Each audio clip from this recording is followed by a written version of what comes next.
News for being spotted as a grown man at a frat party in Schenectady. What was he doing there? By the fall, the party was over for him. John Sweeney lost his bid for a fifth term in office. His upstate New York district had not elected a Democrat to Congress in nearly 30 years.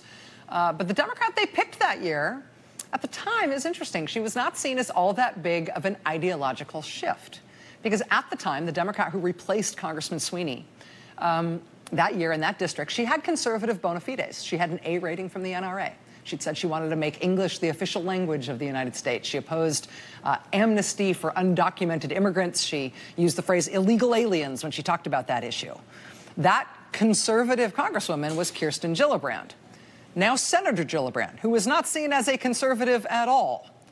Senator Gillibrand has had a transformation. She has changed a great deal on policy in the decades since she was a card-carrying member of the Blue Dog Democrats from an upstate conservative district. After she was first appointed to the Senate in 2009 to fill Hillary Clinton's Senate seat when Hillary Clinton went on to become Secretary of State, Senator Gillibrand very quickly became not a Blue Dog upstate New Yorker anymore. She quickly became a progressive hero. She became the driving force, for example, behind efforts in the Senate to repeal Don't Ask, Don't Tell. She became a very outspoken advocate for women, starting with victims of sexual assault in the military, with an approach that caused friction with some conservatives, even in her own party. She was the first member of her caucus to call for her colleague, Senator Al Franken of Minnesota, to resign from the Senate over multiple sexual misconduct allegations against him. And again, that caused friction with some members of her own party.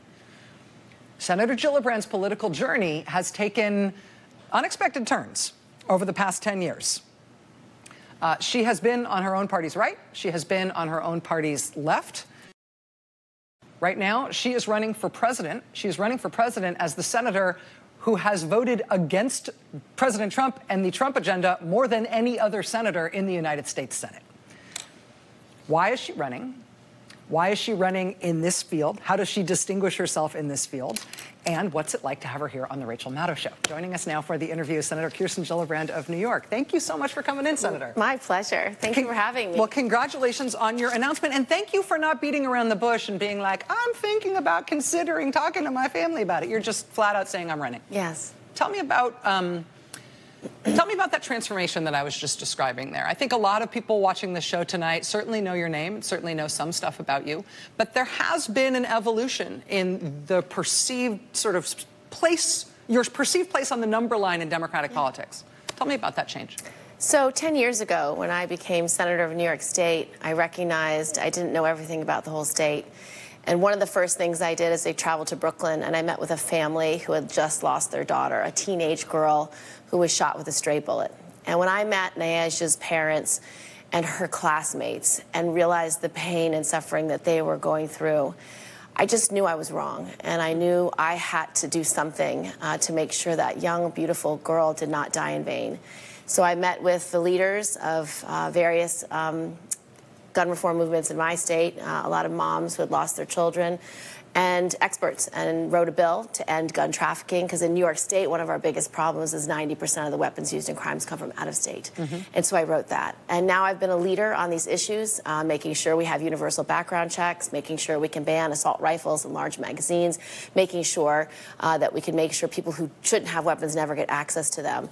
And so, with universal background checks. And so I just knew I had to do more, and I had to be a strong voice for that family and all the families who suffer from gun violence.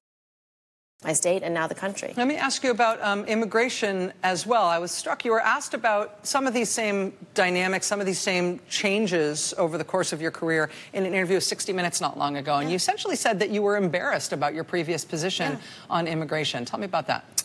Well, I don't think it was driven from my heart. I was callous to the suffering of families who want to be with their loved ones, people who want to be reunited with their families. And I recognize, as we all do, that immigration and diversity is our strength as a country. It's always driven our economy. It's the American story.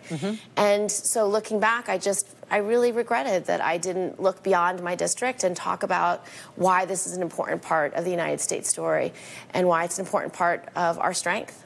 Coming from having changed positions on